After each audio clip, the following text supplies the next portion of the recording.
Siddipet special Premnagar puri మెత్తడి boondi.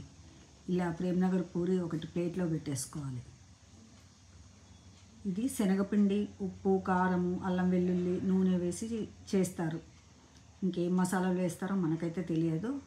ఇది పుట్నాల పొడి, అందులో ఉప్పు, కారం, జీలకర్ర వేసి అది కూడా పొడి చేసి పెడతారు.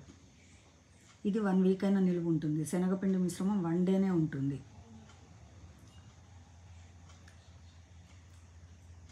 ఈ శనగపిండి మిశ్రమంతో ఇలా నీళ్లు కలిపి ఇలా చిక్కటి పేస్ట్ లాగా చేయాలి.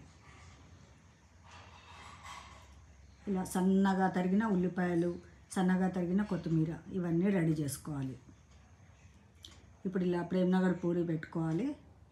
దానిపైన మనం శనగపిండి మిశ్రమం చిక్కగా కలిపింది ఉంది కదా, అదంతా పరుచుకోవాలి దానిపైన. ఈ ప్రేమ్నగర్ పూరి వారం 10 రోజులైనా నిలువ ఉంటుంది మనకు. ఇలా మొత్తంగా పరుచుకున్నాక దానిపైన సన్నగా తరిగిన ఉల్లిపాయలు చల్లుకోవాలి.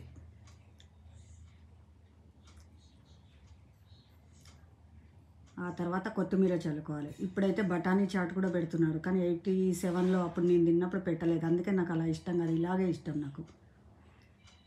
ఇలా తింటేనే చాలా బాగుంటుంది. ఇది ఎక్కువ లేట్గా తినొద్దు, తొందరగా తినాలి. గప్చుప్ ఎలా మెత్తబడుతుందో అలా మెత్తబడుతుంది ఇది కూడా. చాలా అంటే చాలా బాగుంటుంది ఇది. ఒకప్పుడైతే బండి మీద వెళ్ళి లేడీస్ తినేవాళ్ళు కాదు, అప్పుడైతే ఇంటికి తెచ్చుకొని అప్పుడప్పుడు చేసుకొని తినేవాళ్ళం. సిద్దిపేట వెళ్తే అసలు ఇవి తినకుండా అస్సలు రాము మేము.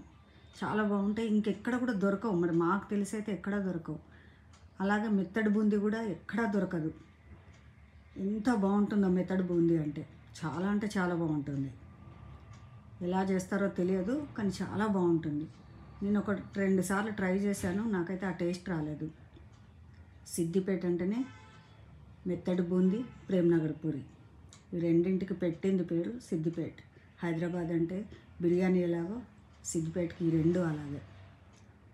ఫంక్షన్స్లో కూడా చేస్తున్నారు, కాకపోతే ఆ మసాలా మిశ్రమం పెద్ద బేసిన్లో వేసేసి అందులో ముంచి తీస్తారు. ఎక్కువ టైం ఉండదు, చాలా చేయాలి కాబట్టి అలా చేస్తారు. ఏ ఫంక్షన్కి వెళ్ళినా అసలు ప్రేమ్నగర్ పూరి లేకుండా ఉండట్లేదు. చాలా బాగుంటాయి.